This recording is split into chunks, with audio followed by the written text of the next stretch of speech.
Boa tarde a todos, a todas. É um prazer estar aqui com vocês nessa mesa, compartilhando valor através da inclusão e da diversidade, em companhia aqui de 4 estrelas, 4 pessoas ricas nas suas experiências, de diferentes experiências. E eu queria agradecer aqui, começar agradecendo a organização do FIS, do Fórum Inovação Saúde, na pessoa do José Vilar, seu fundador, e toda a equipe, por nos oferecer essa oportunidade de troca nesse cenário atual, em que as políticas de diversidade e inclusão estão não só no debate, mas nas soluções e nas práticas dentro dos ambientes corporativos e fora deles. E acho que é, para nós todos aqui, uma grande responsabilidade pela liderança que cada um aqui ocupa nas suas funções profissionais e pessoais, poder expor aqui suas experiências, seus dilemas, seus achados, para poder compartilhar com todos que nos assistem aqui. Eu queria começar falando um pouco aqui da nossa experiência. Nós dirigimos aqui 2 equipamentos no Brasil, o Paço do Frevo em Recife e o Museu da Manhã aqui no Rio de Janeiro, já há 7 anos lá, 6 anos cá, e tem sido muito rica essa troca e uma preocupação que nasceu com a inauguração desses equipamentos. Trazer aqui dentro a questão da boa convivência. Na verdade, são 2 grandes pilares que nós trabalhamos aqui especificamente no Museu da Manhã, a convivência e a sustentabilidade, mas a convivência na forma de como melhorar a relação nossa hoje para que tenhamos melhores amanhãs. E essa relação da inclusão pela diversidade tem sido uma tônica desde a construção desse equipamento e na prática nesses 6 anos. E eu diria o seguinte, que essa construção, uma construção coletiva, tem sido muito rica, não é? Desde a experiência adquirida no contato com realidades diferentes, com problemáticas diferentes, mas colocar no DNA da nossa instituição e da nossa gestão a diversidade como um ativo da nossa gestão e da experiência que nós podemos oferecer a quem entra em contato conosco.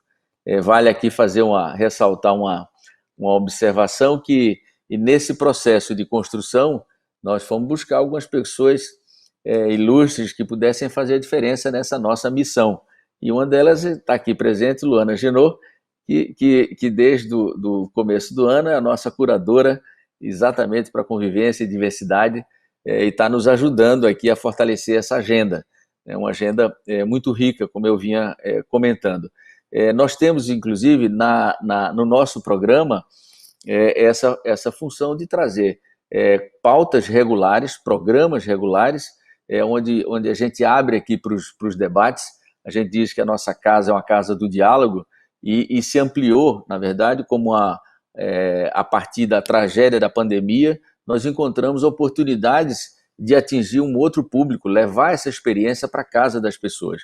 E foi muito rico ano passado, quando a gente conseguiu virar a página em poucas semanas e colocar todo esse debate, todo esse conteúdo à disposição das pessoas que estavam em casa, né? Na verdade, ajudando a ultrapassar essas dificuldades da quarentena, mas levando conteúdo de qualidade, com base científica, com base na ciência, mostrando que a ciência cada vez mais é importante nas definições e nas narrativas que nós temos que buscar no cenário atual, muito mais em meio a uma pandemia, né?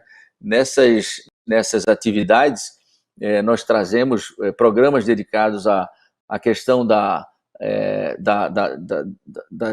das comunidades de base africana, trouxemos parcerias com a Acnu para entender e imergir nas questões dos refugiados, trazer a questão das conexões com as comunidades LGBTQIA+, trazer isso para dentro da nossa vivência, onde a gente tem a questão de gênero pautada em todo momento. Nós temos hoje mais de 60% das lideranças do IDG são mulheres, né? Nós temos 15% de representantes das comunidades LGBTIQIA+, já tivemos mais de 20% dos contratados da região portuária, vizinha aqui ao museu. Hoje são um pouco mais de 10%, por conta da redução que nós tivemos em geral, inclusive da programação do equipamento, por conta da pandemia. Mas temos projetos dedicados a mulheres na ciência, meninas STEM, as evidências das culturas negras. Então, tudo isso a gente acredita que é uma oportunidade de debate, de discussão, de enriquecimento e levar ao nosso público visitante e fora do museu conteúdo de qualidade, né? Então, eu acho que essa é uma oportunidade que a gente tem dito. Hoje de manhã na live eu comentei que é uma experiência muito rica para todos nós, né? É uma troca onde a gente passa a se colocar no lugar diferente, numa realidade diferente, e essa troca nos enriquece e passa a entender melhor os dilemas, as dificuldades e as soluções que são encontradas. Então, feito essa introdução, eu queria passar aqui a palavra para cada um de vocês. Nós temos uma abordagem aí de 10 minutos de cada um, muito livre, mas para que cada um pudesse trazer a sua experiência pessoal, a sua experiência profissional em relação à prática da inclusão e da diversidade nas suas instituições, nas suas vidas, né? E trazer um pouco desses dilemas, como tem sido a experiência de vocês em mitigar essas dificuldades da gente tornar o discurso na prática, no dia a dia de vocês. Então, eu queria, mais uma vez, agradecer a oportunidade do FIS, de nos juntar aqui. É um privilégio estar aqui com vocês e ouvi-los e trocar da melhor maneira possível nesse tempo que nos foi cedido, né? Então, eu queria, talvez, colocar aqui nessa ordem aqui, passar a palavra para a Jeane Tsui Tsui, CEO do Grupo Fleury. É um prazer reencontrá-la. Nós tivemos há muito pouco tempo atrás conversando também sobre como a gente poderia interagir a experiência do Grupo Fleury com o Museu do Amanhã, e é um prazer reencontrá-la aqui. A Jeane, eu já tinha comentado atrás, é um graduada em Medicina, doutora Jeane, Faculdade de Medicina da USP, e residência em Cardiologia no INCOR, tem doutorado em Cardiologia e pós-doutorado na Universidade de Nebraska, e livre docência na Faculdade de Medicina da USP, né? Também possui MBA em Conhecimento, Inovação e Tecnologia pela FIA, e realizou formação em gestão em Harvard Business School, Wharton e Sloan School of Management do MIT. Jeane é responsável hoje pelo Grupo Fleury. Muito bem-vinda, Jeane. Obrigada, Ricardo. Boa tarde a todos e a todas que estão aqui conosco. Super, também queria agradecer a organização do FIS, parabenizar pela iniciativa e dizer que eu estou muito feliz de compartilhar algumas experiências aqui com essas pessoas que têm experiências diversas. Isso é muito legal, né? A gente poder trocar um pouco, e o tema é super relevante.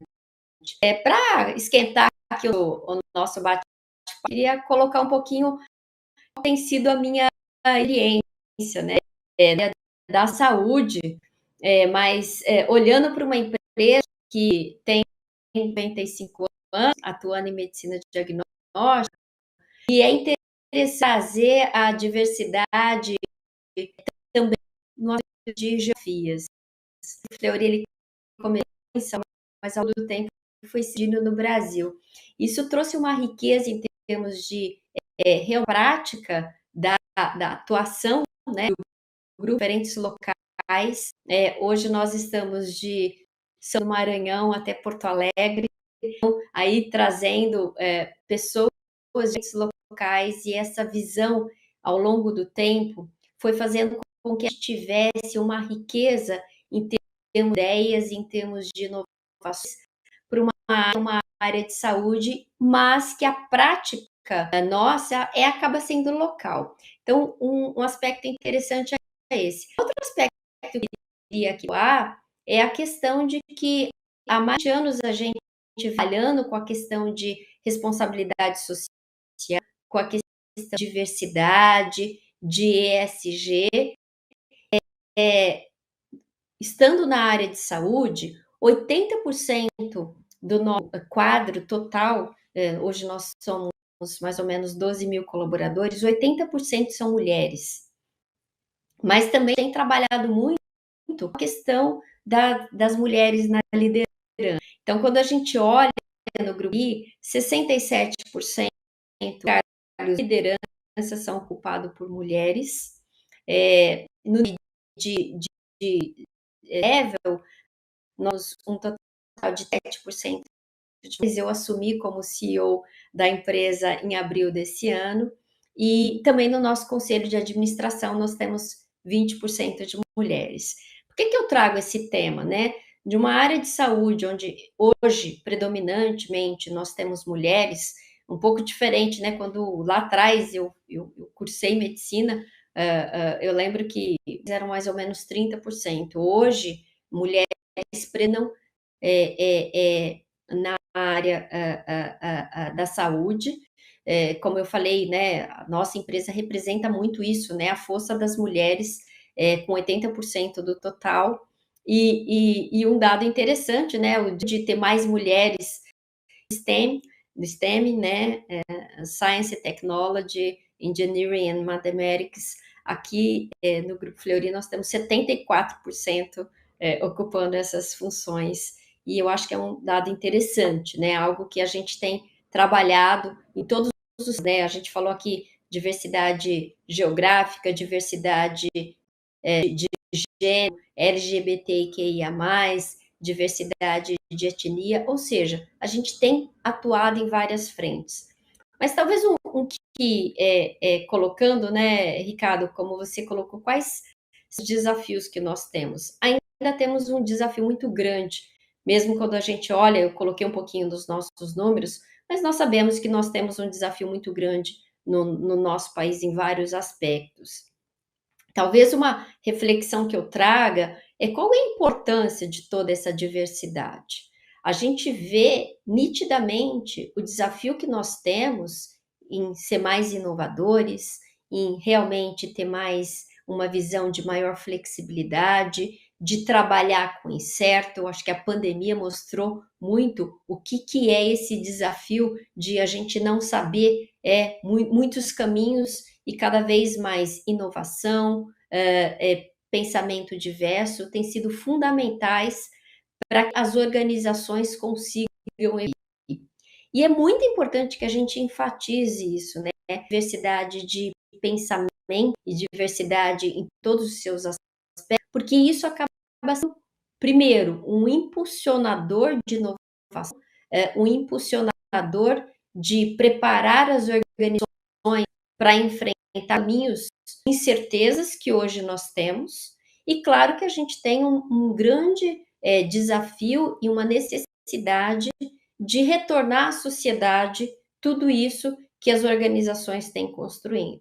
E aí eu trago um pouco de alguns aspectos que a gente tem trabalhado também no tema de impacto social, que uma empresa que atua em saúde, a gente tem colocado um desafio muito grande interno da gente construir mais ações que tenham impacto social.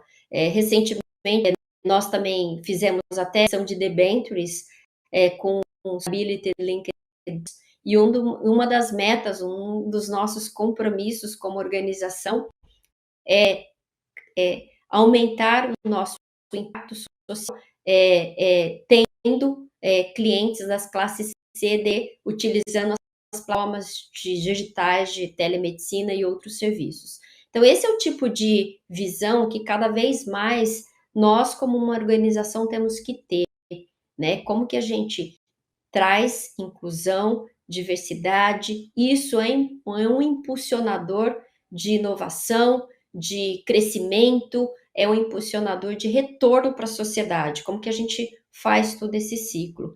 Então, não é simples ter toda essa visão estratégica ao longo do tempo. E o que eu costumo colocar é que isso tudo é uma jornada, ou seja, não dá para, de repente, você construir isso do zero. E é preciso que você inclua isso, desde a visão de liderança, da importância disso, de tudo aquilo que a gente está falando, e que isso realmente permeie a organização, porque isso é uma questão de cultura, né? Cultura de diversidade, cultura de inclusão, cultura de impacto social. E você não muda a organização de uma hora para outra. Então, a gente vem trabalhando já com esses temas, com mulheres na liderança, com grupos de diversidade, com levar cada vez mais isso para o dia a dia das pessoas, e a gente, ao longo do tempo, vem aí se posicionando de uma forma a cada vez mais ganhar espaço. Então, é uma jornada, como eu falei, que a gente vem trilhando ao longo dos últimos anos. Sem dúvida nenhuma, temos muito a crescer, evoluir. Então, esse tipo de momento, né, em que a gente fala sobre muito importante,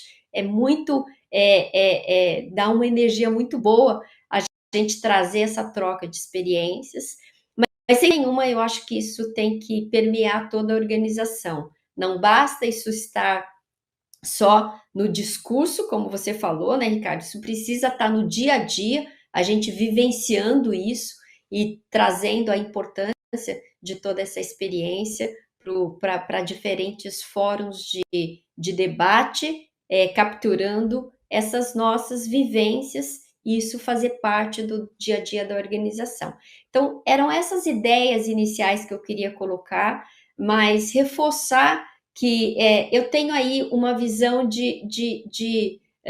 acho que a gente ainda tem muito a construir, mas eu sinto que cada vez mais as organizações estão vendo a importância disso, seja mesmo empresas como a gente, que está uma empresa de capital aberto, que o próprio mercado de capitais tem falado da importância desses temas, seja em todos os níveis da sociedade, a gente vê isso de uma maneira que está muito presente e, de novo, temos uma jornada pela frente, mas eu sou uma otimista. Ricardo, era isso mais ou menos que eu queria colocar de inicial, né? Trazer alguns pontos e partilhar aqui com outras experiências. Muito obrigado, Jeane. Eu acho ótima a colocação, ouvir de você, uma mulher liderando uma organização com muitos empregados, mas que prestam serviço a muita gente nas suas diversas universidades, nas diversas unidades, né, do laboratório. E eu imagino que essa riqueza da diversidade não só ajuda a melhor posicionar a empresa, mas também até melhorar a qualidade de atendimento, uma vez que essa diversidade se replica na própria base de clientes que utilizam essas unidades Brasil afora, né? Então, acho importante e a sua colocação que é um processo, claro, não é um processo em construção, um processo coletivo, mas que normalmente para uma empresa do porte da Fleury, ela tem que ser uma decisão de cima para baixo, né? Tem que ser uma decisão a partir da definição de valores, da liderança, das lideranças, até chegar em toda a organização. Então, muito obrigado, Jane. Eu vou à frente aqui e eu queria convidar aqui o meu xará, Ricardo Salles, para falar um pouco da experiência dele. Ricardo Salles é sócio fundador da Mais Diversidade, é consultor em diversidade, pesquisador e conselheiro consultivo formado pela USP, onde também realizou mestrado sobre diversidade nas organizações. Atua em grandes empresas e atualmente é conselheiro do Comitê de Diversidade do Itaú, né, e foi eleito pela Out and Equal, um dos brasileiros mais influentes no assunto. Então, estamos aqui com um xará especialista, e eu queria perguntar a ele como foi essa construção dessa carreira e hoje, como é que você vê o momento atual e a importância estratégica dessa agenda que, claro, diante dos grandes passivos da nossa sociedade, precisa ser acelerada, né? Fica à vontade, Ricardo. Obrigado, Ricardo, pela apresentação. Parabéns aí ao pessoal do FIS pela organização do evento. Tem tudo a ver com saúde, o nosso tema aqui, né? Hoje a gente tem falado tanto de saúde mental, de segurança psicológica, e isso passa inclusive pelas questões de diversidade e inclusão. Boa tarde aí, Jeane, Luana, Sérgio, pessoas que eu admiro e por quem eu também torço. Vibrei muito quando Jeane foi anunciada como presidente do Fleury, representando aí as mulheres em posições de liderança, assim como vibro a cada conquista da minha amiga Luana Genot e também com as conquistas de empreendedora aqui do Sérgio, porque falar sobre diversidade é pensar em como é que coletivamente, né, os mais variados temas e causas podem se apoiar. Eu tenho uma jornada com esses temas que vem desde 2005 e que eu costumo dizer que trabalhar com esses temas é falar da gente mesmo. E isso é positivo, né? Quando eu iniciei a minha carreira, a minha principal questão naquele momento estava relacionada à minha orientação sexual, de se perguntar por que que o fato de ser um homem gay representaria e de fato representava naquele momento problema no mundo do trabalho. E conto da minha história pessoal para já a partir daí dar um salto histórico e fazer uma reflexão sobre o momento atual. A gente avançou, Ricardo, e aí endereça o teu primeiro ponto. A gente avançou e avançou bastante. Ao mesmo tempo, nós não avançamos o suficiente e não chegamos nem perto de onde precisamos. Mas há que se considerar, num primeiro lugar, que a última década foi uma década de um progresso muito significativo dessa agenda nas organizações. Meus colegas estão aqui com uma experiência de muito tempo também, portanto, tem o histórico de que 10 anos atrás, ou mesmo 5 anos atrás, essa não era uma agenda prioritária no meio empresarial. Mas algumas mudanças aconteceram. A gente precisa saudar, celebrar essas mudanças, ao mesmo tempo em que deve destacar que elas ainda acontecem numa velocidade aquém da nossa necessidade e ainda falta muito a ser conquistado. Eu tenho pensado no ano de 2020, que foi passado, como um ano de inflexão nessa pauta. O ano de 2020 foi o ano em que tudo mudou em diversos aspectos e isso tem um impacto significativo nessa agenda. Se até 2019 a pergunta que muito provavelmente Luana e eu, como consultores, mais tínhamos que responder nas empresas era a seguinte pergunta: para que mexer com isso? Para que falar sobre esse tema? E a gente tinha que desenhar, justificar, explicar, defender as nossas ideias. Hoje essa pergunta mudou. Hoje essa pergunta ela é muito mais no como, me ajuda, como eu avanço. E por que que essa pergunta mudou? Porque no ano passado houve mudanças muito significativas e que têm um impacto nessa agenda. A primeira delas, profundamente conhecida, é a pandemia, que para além do seu impacto sanitário, deixa um legado muito severo, grave, de crise econômica e também de acentuação das desigualdades. Antes da pandemia, o Brasil tinha 46,9% de sua renda nas mãos do 1% mais rico. Depois de um ano e meio de pandemia, esse número cresceu numa velocidade imensa e a concentração de renda passou para 49,9%, quase 50% do que se produz no país, concentrado na mão do 1% mais rico.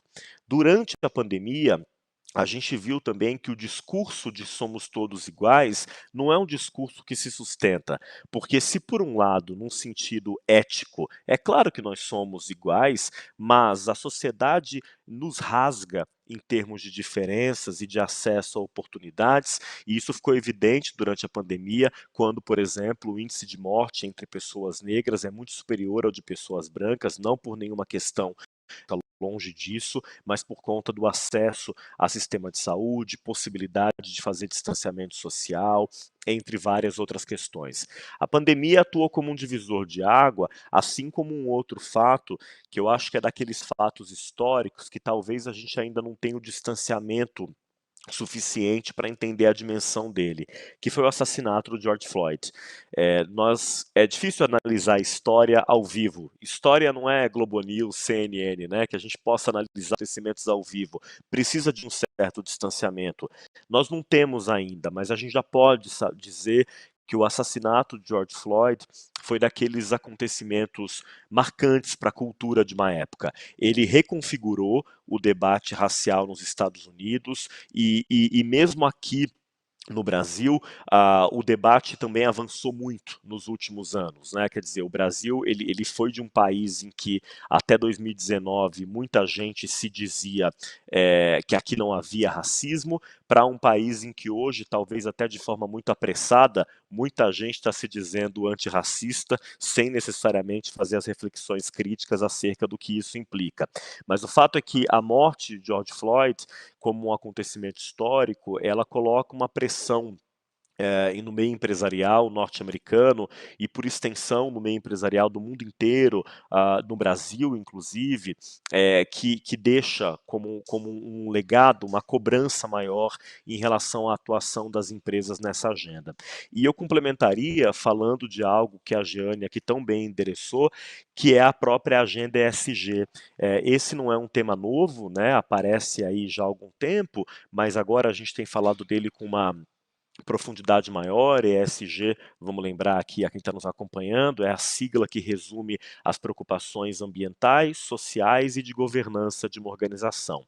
Desde o ano passado, o tema ESG ganhou um protagonismo também inédito. O tema subiu aí para os conselhos de administração, né, ganhou espaço na agenda prioritária da alta liderança e grandes empresas, como é o caso do próprio Laboratório Fleury, mas também aqui no Brasil de Suzano, entre outras, têm inclusive feito emissões de título, né, como lembrou aqui a Jeane, perdão, captando recursos no mercado com metas atreladas à ESG. Isso é uma mudança interessante. E o nosso tema aqui, da de inclusão, talvez seja o único tema que perpassa essas três letrinhas do acrônimo ESG, porque ele está nas três, ele está lá no E, quando a gente fala do ambiental, e a gente discute desde justiça climática até o impacto das populações mais vulneráveis ao aquecimento global, entre várias outras questões. Ele está lá no G, quando a gente fala das práticas de transparência, quando a gente fala de ética, quando a gente fala de diversidade no conselho, e ele está sobretudo no S, claro, quando a gente fala das demandas de sociedade. Bom, o tema de protagonismo grande, mas qual que é o nosso desafio agora?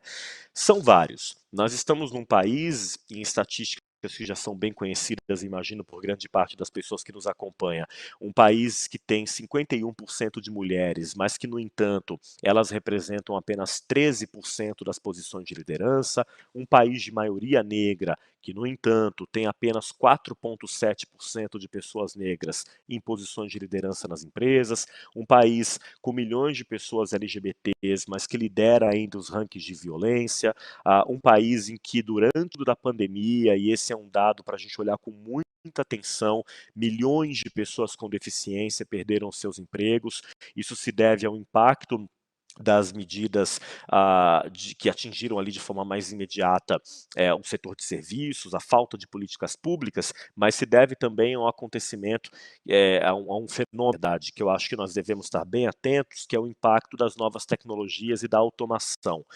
Isso se acelerou muito durante a pandemia e fez com que muitas organizações extinguissem do dia para a noite centenas de milhares de vagas tidas como operacionais. Essas vagas, historicamente, eram ocupadas justamente por pessoas negras com menor escolaridade, por mães que trabalhavam em período parcial e também por pessoas com deficiência que foram a vítima preferencial do desemprego durante a pandemia.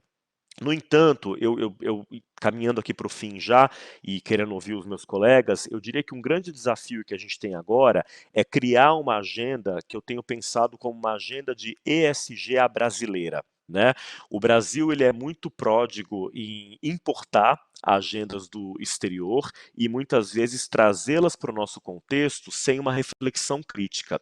Isso aconteceu de certa forma com a sustentabilidade nos anos 90, aconteceu também com a diversidade no começo dos anos 2000, quando a gente entrava no site de algumas empresas e você via uma imagem assim: nós valorizamos a diversidade. E aí tinha uma foto ali do que era diversidade. Era uma foto que representava só os estereótipos norte-americanos, né? Eu me lembro de ver isso muito no começo dos anos 2000. Você via a foto de uma pessoa que remetia ao Havaí, com colares, uma pessoa com o Forte Apache, quer dizer, completamente desconectado da realidade brasileira. E eu acho que o nosso momento agora é o momento de pensar o que é falar sobre ESG no Brasil. Porque quando a gente olha, por exemplo, para a pauta para a pauta ambiental, para o E, de desenvolvimento ambiental, nós temos desafios imensos aqui. A COP26 está aí acabando amanhã e o Brasil, infelizmente, não deu uma contribuição significativa para esse debate.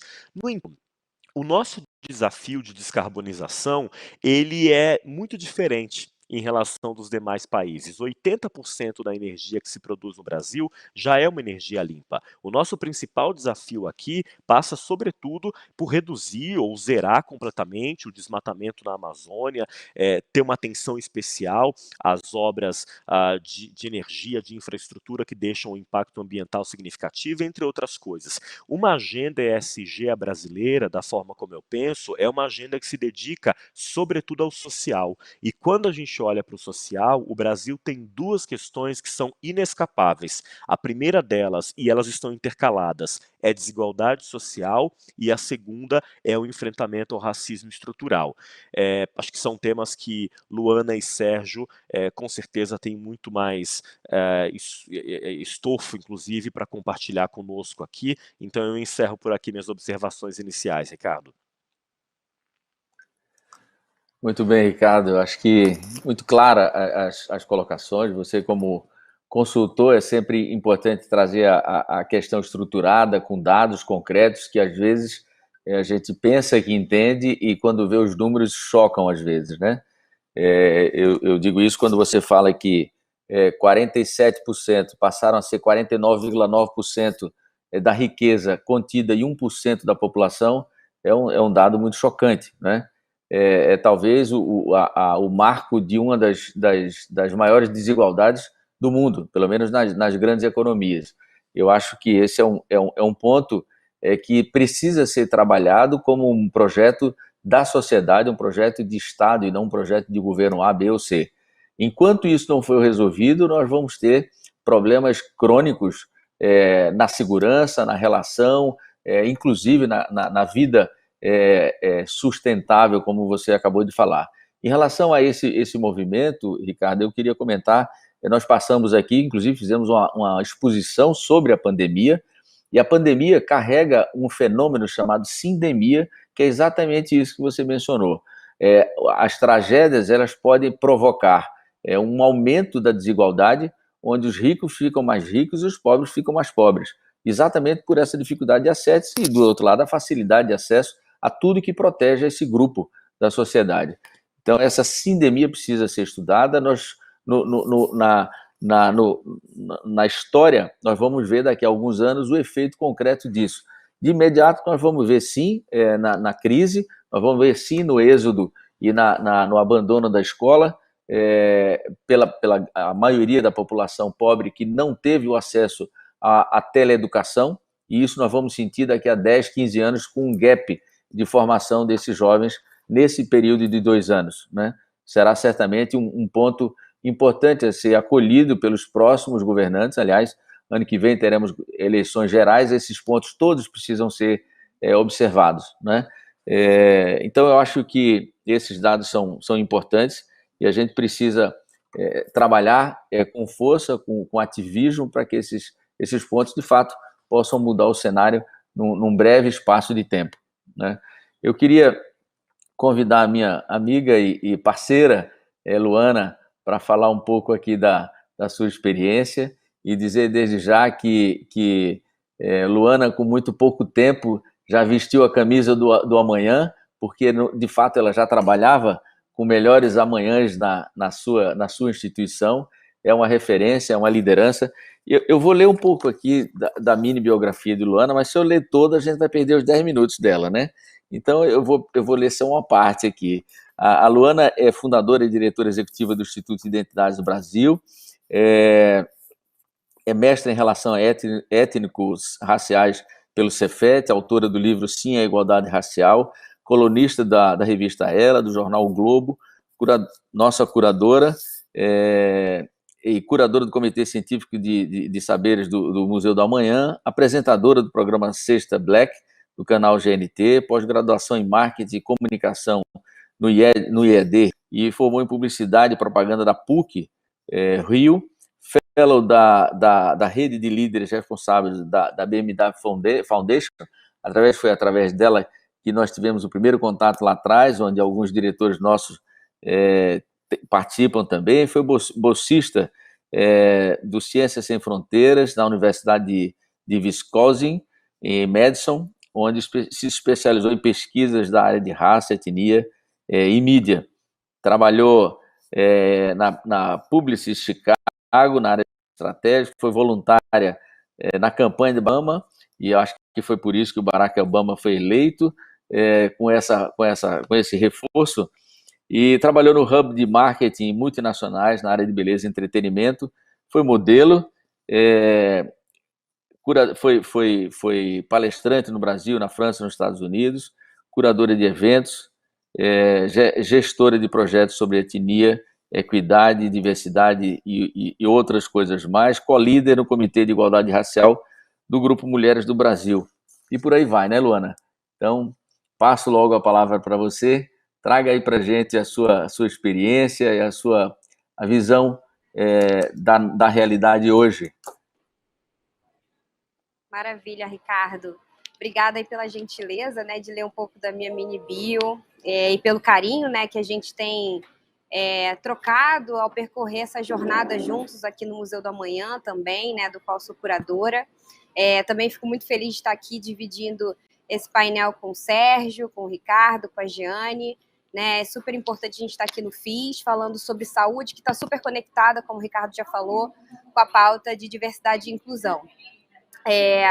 Só queria contextualizar um pouco para vocês, assim, eu estou no aeroporto, tá? Então, provavelmente vocês vão ouvir última chamada, essas coisas, e eu quero contextualizar o porquê. A gente está no mês de novembro, e aí, geralmente, no mês de novembro, as empresas lembram que a gente tem que falar sobre diversidade, não sobre igualdade racial.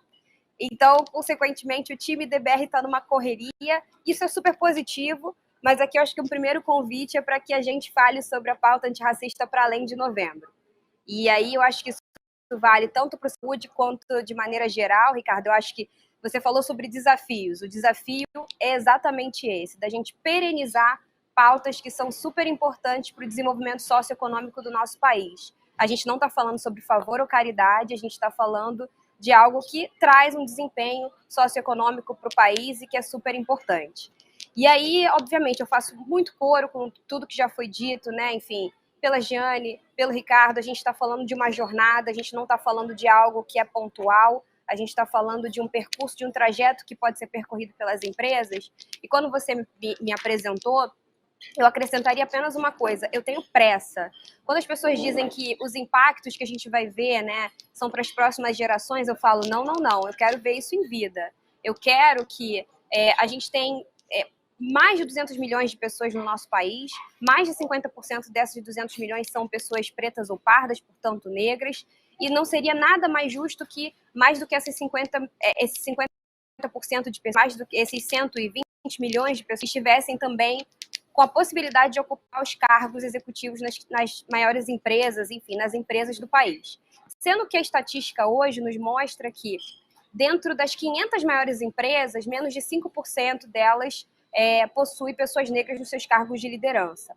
E menos de 1% possui uma mulher negra, né, uma mulher preta como eu, presidindo uma grande empresa. E isso precisa mudar, porque eu costumo dizer que se o Brasil quer crescer, não existe um avião que voe, por exemplo, com uma asa só.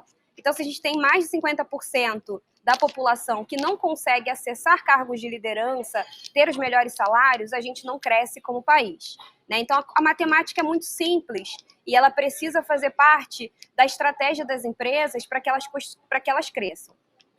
Estatísticas aqui à parte, né, eu queria também trazer um dado pessoal, especialmente se tratando de um evento de saúde. Minha mãe é técnica em enfermagem, né? E ela faz coro e parte de um grupo grande de pessoas negras que dentro da área da saúde ocupam os cargos mais baixos, né, sendo pessoas pretas ou pardas, portanto negras. o que a gente enxerga ainda, estudando o setor da saúde, não só no Brasil, mas em algumas partes do globo, é que pessoas não brancas, portanto, especialmente pessoas negras, no Brasil e nos Estados Unidos, ainda são menos de 20% do corpo daquelas que presidem hospitais, redes ou são médicos ainda.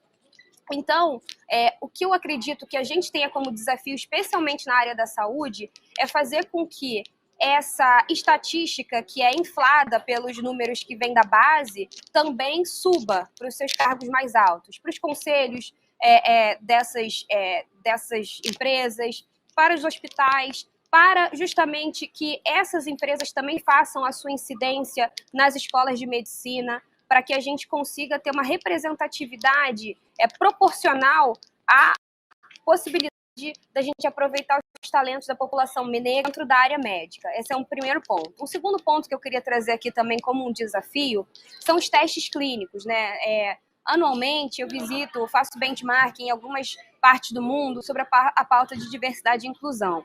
Anualmente, no pré-pandemia, eu vou aos Estados Unidos, visitei algumas empresas de saúde lá.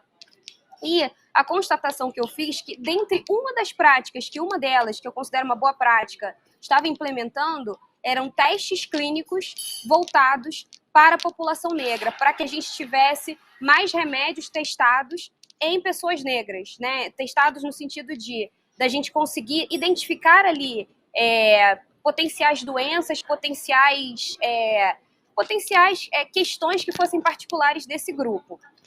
Obviamente, é uma questão que é bastante discutível, aqui eu não estou trazendo uma verdade ou não, mas eu entendi que havia uma preocupação inicialmente para que as necessidades desses grupos fossem mais endereçadas. Então, eu participei de uma discussão ontem com a professora Lia Schuckman, aí ó, aviso do aeroporto, com a professora Lia, e aí ela falou exatamente uma questão que eu achei também muito pertinente trazer aqui para esse debate, pensando em saúde, né?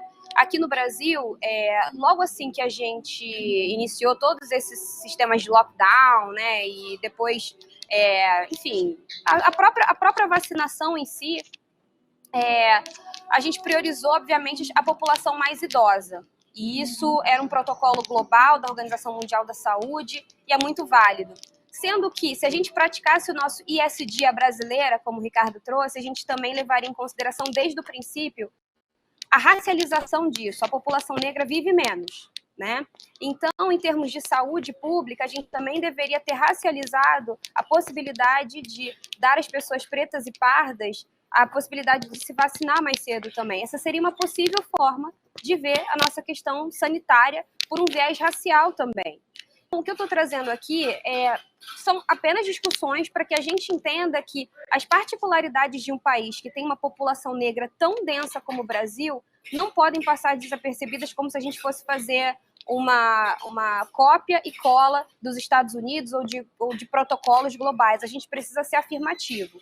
A gente precisa entender que a gente tem um país majoritariamente negro e que ser negro no Brasil é estar, em geral, né, à margem e vulnerável em termos até de acesso à saúde pública e privada, né?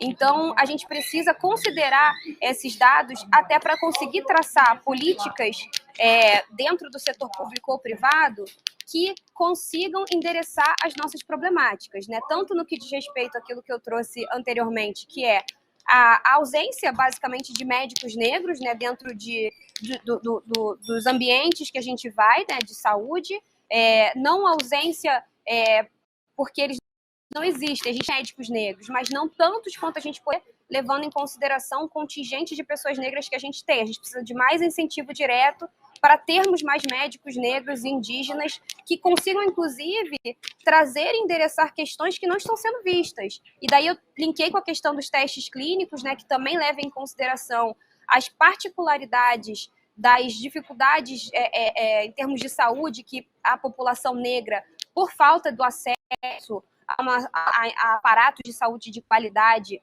possam ter. Então, existe justamente na população negra uma maior incidência de pressão alta, de várias doenças que por falta de uma alimentação de qualidade e até, obviamente, por um histórico, né, para quem a gente sabe que a população negra foi escravizada no Brasil e, portanto, comiam restos, e aquilo foi, obviamente, passando de geração em geração, e aí mais consumo de sal, e aí a saúde dessa população ela precisa ser vista com uma lente específica, e aí a gente tem que se endereçar, né, de uma forma que fica para essa problemática, não tem como fechar os olhos para isso, e aqui num evento de saúde o que eu posso fazer é levantar essa questão. Não sou especialista na área, estou aqui ao lado da nossa especialista aqui da nossa mesa, né, que é a Jeane, mas eu acho que só fica aqui um desafio, que é também um convite. Eu acho que assim como o Ricardo, eu celebro os nossos avanços, mas também acredito que a gente pode ir muito mais rápido para avançar ainda mais. Então, por exemplo, todos os avanços que já foram feitos, por exemplo, para a pauta de gênero nas empresas, é muito importante, né? A gente tem mais mulheres, especificamente mulheres não negras, né, em conselhos, em áreas muito importantes, e isso já é um ponto muito positivo e um grande avanço, mas agora a gente também precisa abrir mais possibilidades e caminhos para a população negra chegar lá, dentro e fora da área da saúde. Então, acho que é um pouco desse recado que eu queria deixar, né, para que a área da saúde se mobilize cada vez mais. É uma área que tem um contingente de pessoas importante, né? Tem sido muitas vezes a área do cuidado uma primeira porta de acesso para que a população negra se empregue, mas a gente ainda tem um teto de vidro nesse setor que impede muitas vezes essa população de galgar cargos e posições ainda maiores, né? Isso fora os problemas, como eu falei, de saúde pública, que a gente precisa se endereçar, racializando mais essas estatísticas e criando medidas direcionadas a essa população. Isso é um pouco do que eu tinha para trazer. E agradeço aqui. Quem quiser seguir um pouco do trabalho que a gente faz no IDBR é www.simigualdaderacial.com.br. Obrigada. Nossa, Luana é uma máquina aí para falar e traz sempre um conjunto de coisas que daria para a gente debater aí por mais pelo menos uma hora. Mas, Luana, eu vou trazer aqui uma palavra que você trouxe, que é pressa, né? E a gente se soma a isso, porque às vezes essa pressa tem um significado difuso para várias pessoas, né? Nessa pressa, quando a gente fala que a gente precisa, o amanhã depende do hoje a gente tem que tomar decisão para ter melhores amanhãs, a pressa é essa. A gente precisa tomar essas decisões. Eu dou um exemplo muito rápido aqui no Museu da Manhã. A gente fez uma parceria com a Acnu e contratamos um refugiado que hoje é parte da nossa equipe aqui de educadores, e trouxemos para um debate aqui com o Ministério da Justiça para falar das dificuldades de regularizar a situação de uma pessoa como essa. A gente regularizou a situação dele, e na hora, quando ele trouxe para um depoimento, dizer qual a dificuldade, ele está com a esposa e com as filhas para trazer do exterior para cá, e um funcionário graduado do Ministério da Justiça dizia: eu lhe garanto que nos próximos 2 anos eu resolvo esse problema. 2 anos não traduz a pressa que o refugiado e o nosso colaborador tinha aqui. Então, é completamente difuso o entendimento. 2 anos para um burocrata era pressa, e ele queria em 2 dias. Evidentemente, né, para quem tem filha, esposa e não está podendo usufruir da sua família. Mas queria acrescentar essa questão da pressa. É preciso ligar esse botão da pressa pós-pandemia, né? Como eu falava da sindemia, as pessoas saíram das escolas, nós vamos ter que fazer um esforço a mais para trazê-los de volta, trazê-los para a realidade de uma realidade nova que não está escrita ainda. A questão que o Ricardo trouxe dessas consequências, que o ESG deveria ser abrasileirado, né? Aliás, a ESG, eu trabalho nessa área há mais de 25 anos, já foi responsabilidade social lá atrás, já foi investimento social privado, as letrinhas vão e vão embora e voltam, e a gente precisa saber efetivamente o que isso está fazendo diferença, que diferença está fazendo. A sigla em alguns países funciona muito bem, em outras não, ela precisa ser regulamentada para a gente poder avaliar onde efetivamente as empresas estão implementando a sua política de ESG. Algumas certamente estão fazendo com seriedade, a maioria delas, e outras não. A gente precisa prestar atenção a isso, né?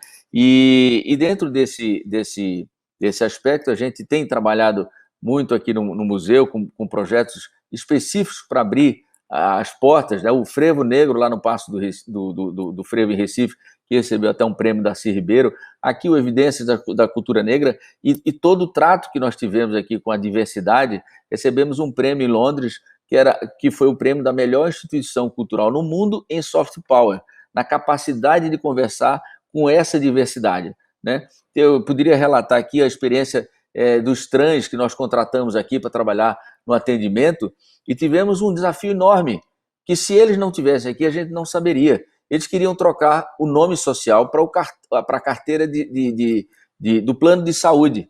E na época o plano de saúde criou resistências. E a gente conseguiu trocar, e que aparentemente é uma coisa simples, e era um fator importantíssimo na vida dessas pessoas, que tinham simplesmente um pleito de trocar o nome social para ser compatível com aquela aparência e reduzir os constrangimentos que eles estavam passando. Então são fatos pequenos que implicam nessa pressa que a Luana trouxe, que eu acho que vão fazer diferença na vida das pessoas, né? Eu queria trazer aqui, por fim, convidar o Sérgio All, da Conta Black, e pedir aí que o Sérgio pudesse trazer para a gente a experiência dele, inclusive a inspiração, como é que foi a provocação que fizeram a ele quando negaram crédito, e ele resolveu, já que não me deram crédito, eu vou dar crédito, né? E eu acho que isso é importante, mostrar como é que as motivações aparecem, como é que a gente pode transformar esse cenário. Mas eu vou ler aqui um pouco. O Sérgio é fundador do CEO da Conta Black, é conselheiro da ONG Afrobusiness Brasil, fellow da Rede de Líderes da Fundação Lehman e mentor da Templo Ventures. Dedica-se ao fomento do empreendedorismo, inclusão e educação financeira, né? É paulista, filho de uma diarista e de um metalúrgico, terceiro dos 4 irmãos. Eu diria, eu sou o segundo de uns 6, viu, Sérgio? Eu sou o 2/6 na linha de produção lá na minha casa. E é sempre bom ter a família grande. Casado, deseja transformar todas essas vidas nesse contexto, empreendedor, começou a carreira no varejo, no mapping, tornou-se empreendedor no segmento de jogos, videogames, e criou o primeiro buscador de dicas para games do Brasil, à frente da Mac Games Brasil, uma divisão de jogos da Apple, com essa missão de popularizar a plataforma, vendeu a sua participação e assumiu o desafio de empreender, né, na área de comunicação com o eBits, agência de publicidade. Mas a conexão com o mercado financeiro surgiu desse fato quando necessitou de crédito para a troca de equipamentos que sem motivo foi negada. E ele resolveu criar a sua fonte de financiamento e está aí hoje para contar a gente sobre a sua experiência na Conta Black e todos esses desafios que a gente discutiu aqui, e principalmente nessas dificuldades, nesses dilemas, e como transformar o discurso em prática. Diga lá, Sérgio. Olá, Ricardo, boa tarde. Boa tarde a todos. Quer dizer, os telespectadores, eu gosto de fazer uma autodescrição para aqueles que têm um problema de deficiência visual. Eu costumo falar que eu sou um homem preto, um homem negro da pele preta, estou usando uma camiseta, uma jaqueta preta, cabelo raspado. Eu estou até atrás de mim um quadro cheio de tarefa. Eu só consegui cumprir algumas. E a grande verdade, eu gostaria também de agradecer a FIS pela iniciativa, FIS pela oportunidade de estar dividindo esse palco com os meus amigos Ricardo, Gianni e minha irmã de luta aí, a Luana, e para falar um pouquinho sobre minha trajetória, né? Eu posso falar assim que eu não sou diferente de nenhum preto empreendedor nesse país. Eu nasci ao pé de uma comunidade no extremo sul de São Paulo, perto do Capão Redondo, Jardim Ângela, filho de um metalúrgico, de uma empregada doméstica, que vivia numa região, e eu poderia dizer que eu poderia figurar aquele percentual de jovens propensos à marginalidade. Mas eu tive uma criação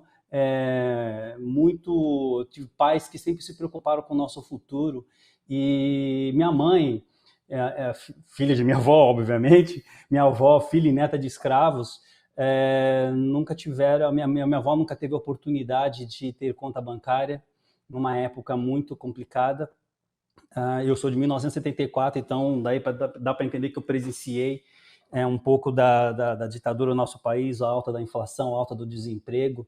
E minha mãe era uma forte incentivadora na construção de futuros. Ela falava que se ela não conseguiu conquistar um bom estudo para permitir que nós, a próxima geração, pudesse perdurar e trazer mais futuro para os nossos filhos, ela foi a pessoa que falou assim, estude para conquistar e realizar seus sonhos. Eu não sou a pessoa que vai falar para você, não, você tem que estudar, para de sonhar. E tudo que eu falava que eu queria fazer, ela falava assim, não, você vai ser o cara do mercado financeiro, você vai ser o cara daquela empresa, eu vou te dar maior apoio. Então, eu tive grande parte do meu crescimento e juventude, eu tive a oportunidade de trabalhar num único emprego, numa empresa de loja de departamentos. Dali eu descobri que ser dono do meu próprio nariz era uma forma de acelerar o processo de eu conquistar a minha tão sonhada liberdade, porque se eu fosse continuar naquela empresa e ser um jovem diretor, isso ia demorar 11 anos, e que se eu conseguisse ultrapassar essa fase de ser um diretor, provavelmente eu não conseguiria, por uma questão que nós já conhecemos, de empresas que não praticavam o processo de diversidade. Então, quando eu comecei a empreender, como você colocou na bio, eu via de grande dificuldade de um jovem preto empreender. Montei um negócio, como você mesmo disse, numa época em que fui duramente criticado que eu não conseguiria, porque achavam que eu não teria capacidade. Enfim, eu consegui vencer essa batalha, né? esse obstáculo. E outra, quando você é empreendedor, você sabe que existem obstáculos, mas você tem que estar olhando lá na frente no prêmio, né? Que é a forma de você conquistar e seus objetivos. Quando eu entrei no mercado de publicidade, pior ainda, eu era o único negro dono de uma agência de publicidade com mais de 30 funcionários, sabe? Que ficou durante 20 anos nesse segmento, construindo relacionamentos, networks, e ainda viam no olhar dos meus prospects um pouco daquela dúvida, você é mesmo dono de uma agência? Você realmente vai entregar com qualidade aquilo que eu estou contratando?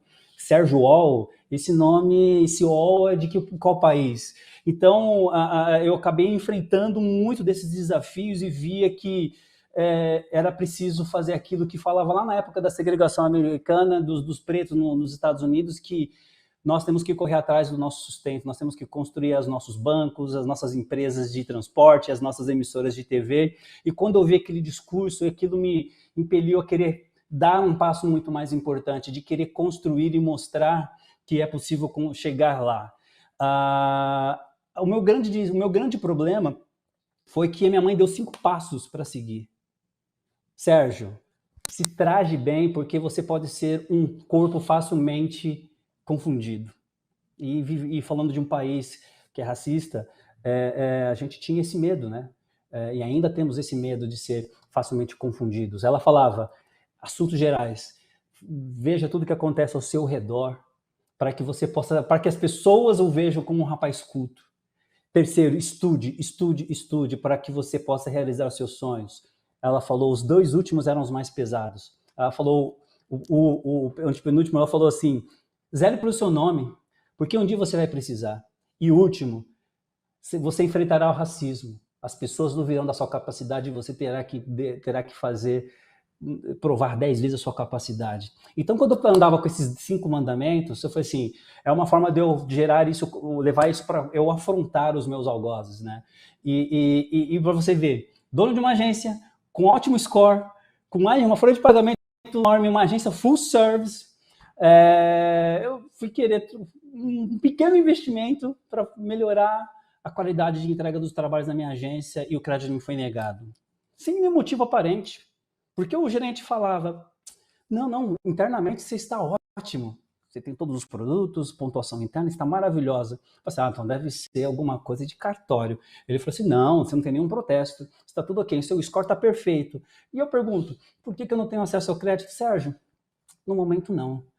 Vamos falar daqui a 30 dias.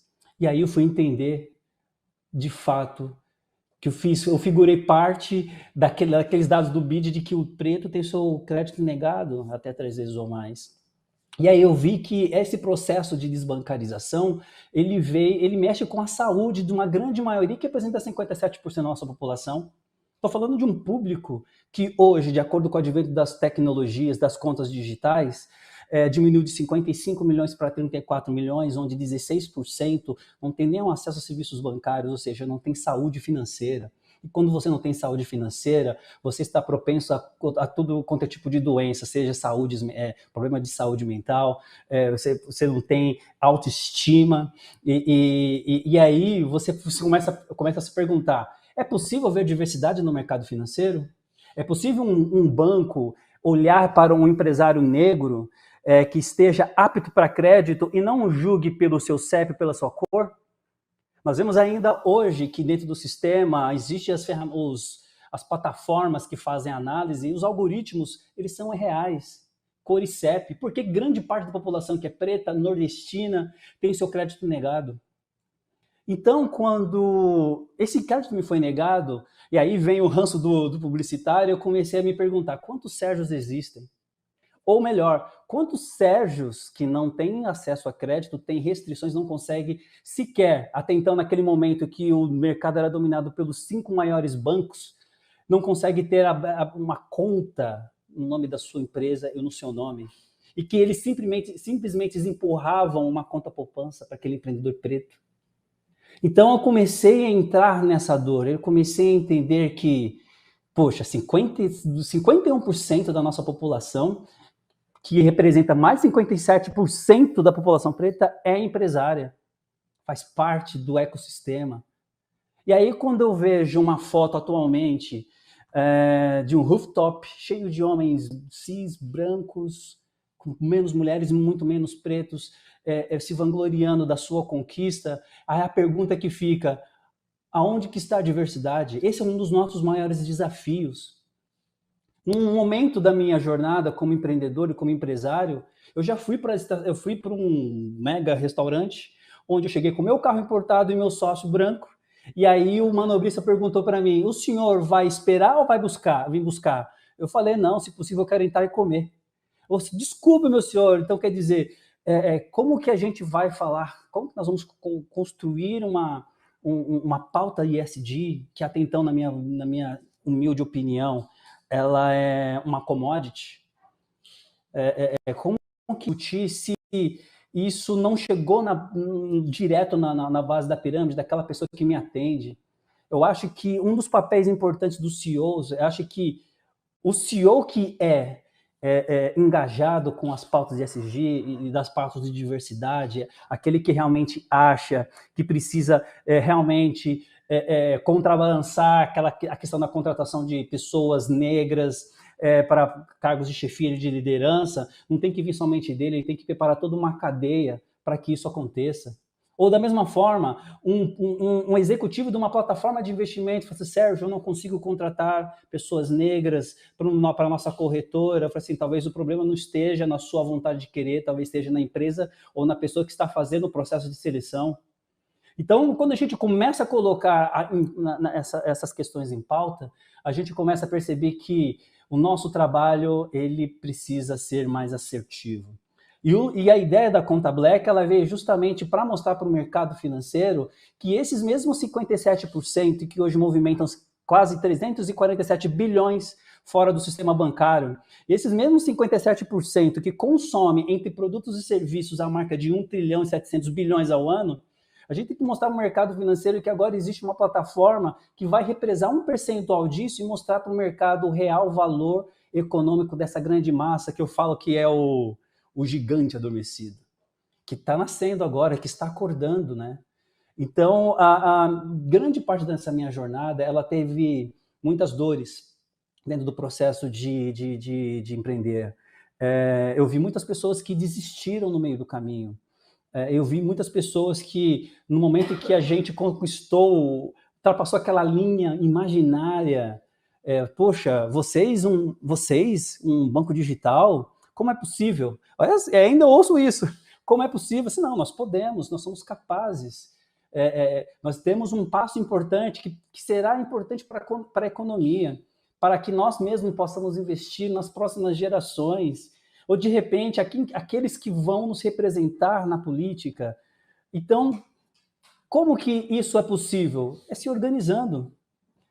realmente se organizando. E uma das formas que, e às vezes duramente eu coloco isso, assim, infelizmente,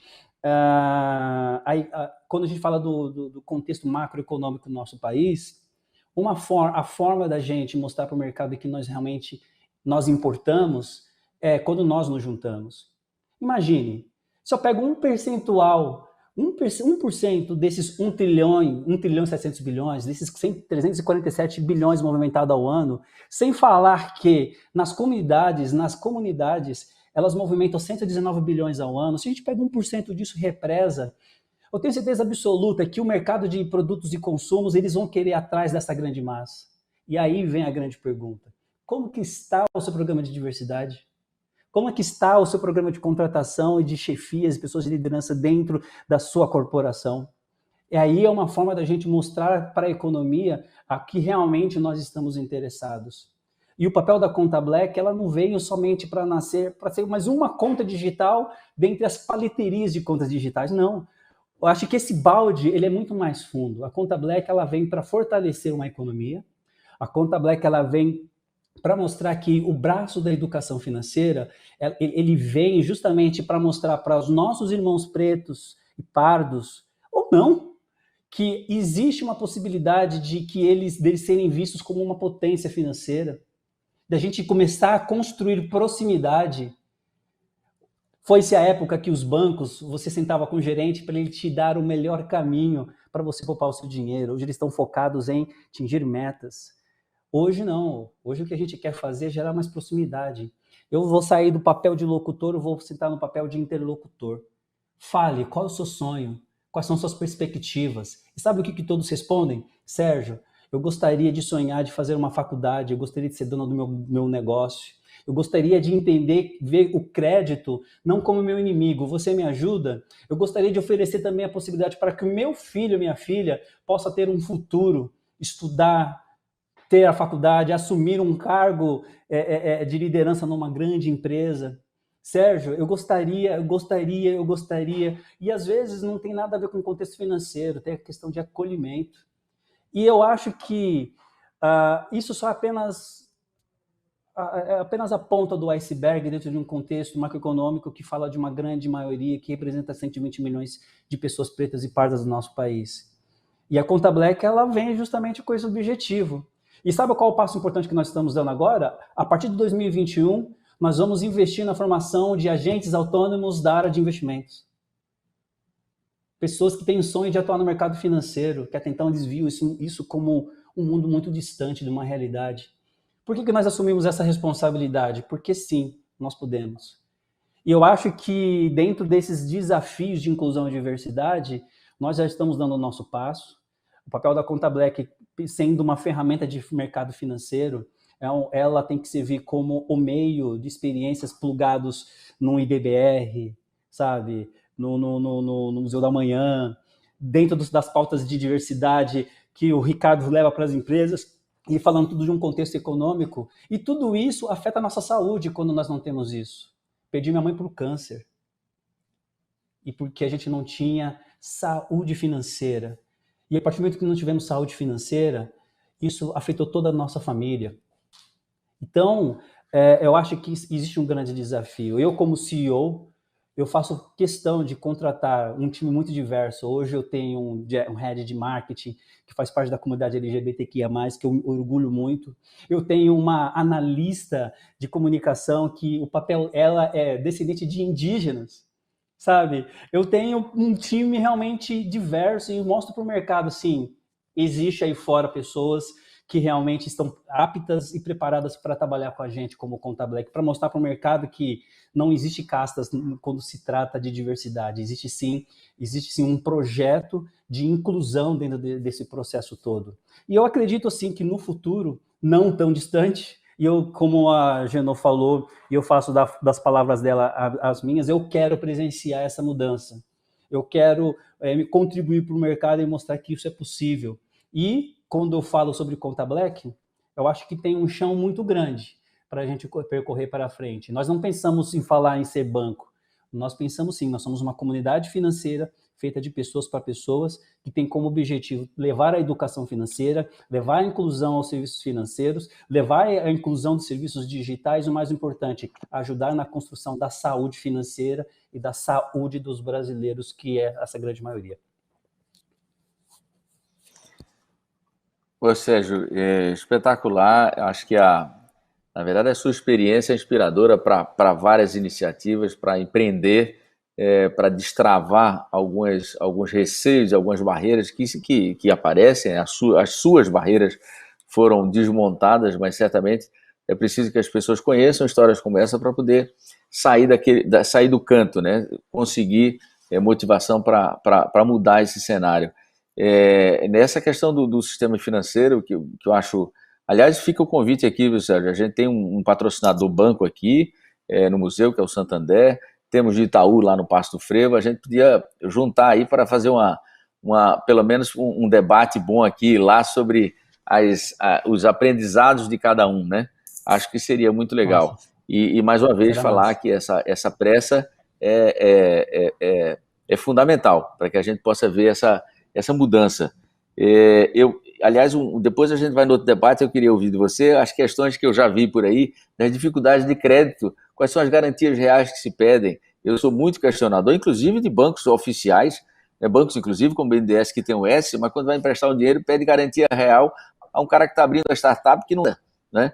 Então, essa é uma outra questão que eu queria te ouvir depois, mas eu queria, para a gente ir partindo aí para o encerramento da nossa mesa, já me avisaram aqui que a gente tem poucos minutos, a produção selecionou uma pergunta que tem a ver com essa última fala sua, Sérgio, sobre a dificuldade de acesso à saúde de qualidade, saúde pública de qualidade, né? Que você teve essa experiência com sua mãe, e que a gente sente e tem sido assunto da conversa com o José, como conselheiro, como amigo, com todo esse ambiente de saúde que a gente tem o privilégio de estar aqui discutindo, saúde e lato sensu.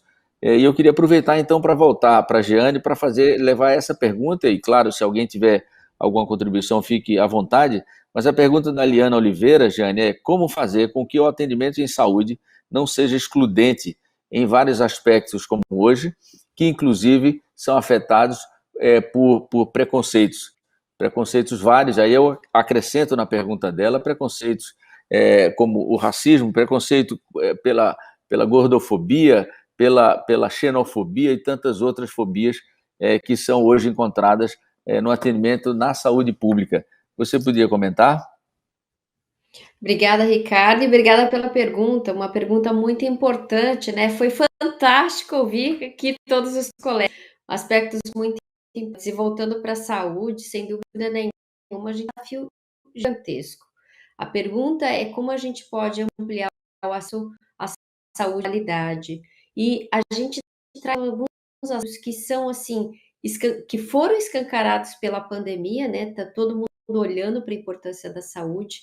E quando eu falo saúde, é muito importante que a gente cada vez mais tenha esse olhar de saúde integral.